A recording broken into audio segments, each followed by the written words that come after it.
Hello guys, तो आपसे स्वागत है आपका अपना YouTube channel Hindi grammar concept channel पर। चलिए आज की क्लास में बात करते हैं आपको कारक का शॉर्टकट ट्रिक। चूँकि प्रीवियस क्लास में हमने कारक के बारे में बात किया था, कारक क्या होता है, कारक कितने तरह की होती है, कारक को कैसे पहचानेंगे, उसके लिए मैंने शॉर्टकट ट्रिक ये बताया था। अगर आप उसको नहीं जानते हैं, नहीं देखे हैं, चैनल पर नए हैं और वीडियो आप नहीं देखे हैं, प्रीवियस क्लास वाला क्लास नहीं किए थे, तो यहाँ पर आई बटन पर लिंक है, कारक का टोटल वीडियो आप यहाँ से देख सकते हैं। और नहीं तो आप चैनल के प्लेलिस्ट में जाइए, हिंदी व्याकरण के नाम से प्लेलिस्ट बना हुआ है, प्लेलिस्ट से भी जाकर वीडियो देख सकते हैं। ठीक है, चलिए आज हम लोग देखते हैं कारक पहचाने का ट्रिक। यहाँ पर देखिए वाक्य लिखा है, गंगा हिमालय से निकलती है। ठीक है, गंगा हिमालय से निकलती है और यहाँ पर अंडरलाइन किया गया है हिमालय, यानी कि जो रेखांकित पद है, जो रेखांकित शब्द है, उसमें आपको बताना है कि कौन सा कारक है। ठीक है, यहाँ पर लिखा है गंगा हिमालय से निकलती है, तो मैंने बताया था गंगा हिमालय से निकलती है। इस वाक्य को पढ़ने से क्या लग रहा है, इस वाक्य से पढ़ने से ही प्रतीत हो रहा है कि गंगा हिमालय से निकल, यानी कि गंगा जो है हिमालय से दूर हो रही है। गंगा हिमालय से दूर हो रही है, यानी कि गंगा का दुराव हिमालय से हो रहा है। तो मैंने बताया था कि जहाँ पर अलगाव और दुराव का बोध हो, जिससे कोई वस्तु अलग हो, उसमें कौन सी कारक होती है, तो उसमें होता है आपको अपदान कारक। कौन सा कारक, अपदान कारक। तो राइट आंसर इसका क्या आ जाएगा, यहाँ पर कौन सा कारक है, यहाँ पर है अपदान कारक। ठीक है, क्या आ जाएगा, अपदान कारक। ठीक है, दूसरा क्वेश्चन है, राम ने रावण को मारा।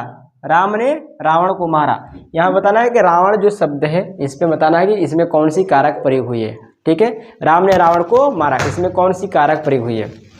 तो यहाँ पे देखेंगे, राम ने रावण को मारा। मैंने बताया था आपको, जब कारक पढ़ाया था इसमें बताया था कि इसमें बताया था कारक क्या होती है, वहाँ पर कौन सा कारक है।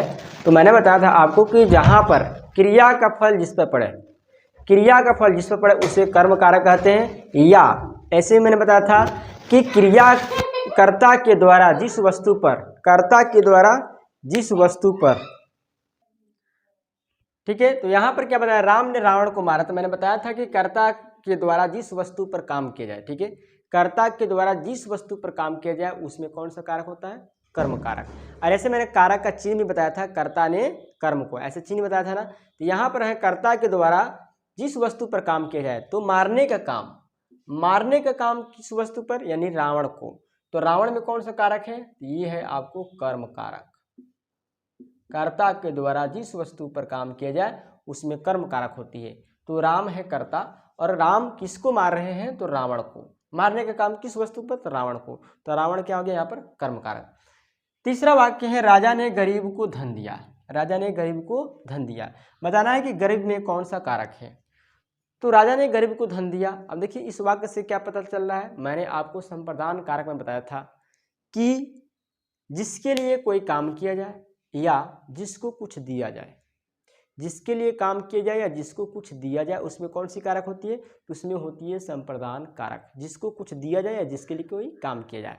तो किसको दिया जा रहा है, राजा गरीब को क्या दे रहे हैं, तो धन दे रहे हैं। किसको दे रहे हैं, तो गरीब को। तो यहाँ पर क्या हो गया, संप्रदान कारक। जो ये चीज़ नहीं जानेगा वो यहाँ पर कर्म कारक लिख देगा, गलत हो जाएगा, क्योंकि संप्रदान का भी चिन्ह होता है संप्रदान को के लिए, और कर्म का भी होता है कर्म को, कर्म को। तो जो नहीं जानेगा वो क्या करेगा, कर्म को करके कर्म कारक देगा, गलत हो जाएगा। जिसको कुछ दिया जाए वहां पर कौन सा कारक होता है, संप्रदान कारक। चौथा है, राम ने रावण को बाण से मारा।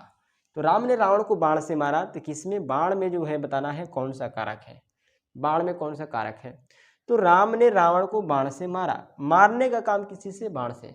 मारने में सहायक कौन है, बाण है। तो मैंने ये भी बताया था कर्मकरण कारक में कि कार्य करने में जो सहायक हो, ठीक है, कार्य करने में जो सहायक हो उसे हम लोग क्या बोलते हैं, करण कारक, यानी करण कारक। यानी कि क्रिया में जो हो रही है उसमें किस वस्तु की सहायता ले रहे हैं, जिस वस्तु की सहायता ली जाएगी, अगर किसी वस्तु की सहायता ली जा रही है तो उस वस्तु में आपको कौन सा कारक होगा, करण कारक। क्या होगा, करण कारक। यानी क्रिया को करने में जो सहायक हो उसमें करण कारक होती है। ठीक है, तो ये इस तरह से आप पहचान सकते हैं कारक का शॉर्टकट ट्रिक। और मैंने बताया कि अगर आप कारक वाला पूरा वीडियो नहीं देखे हैं तो आई बटन पे लिंक है, यहाँ पे जाकर पूरा वीडियो देख सकते हैं। चैनल को होम पेज पे दे देंगे तो जाकर वीडियो वहाँ देख सकते हैं। Best of luck, good bye. और चैनल पर नए हैं तो सब्सक्राइब कर बेल आइकन प्रेस कर लेंगे।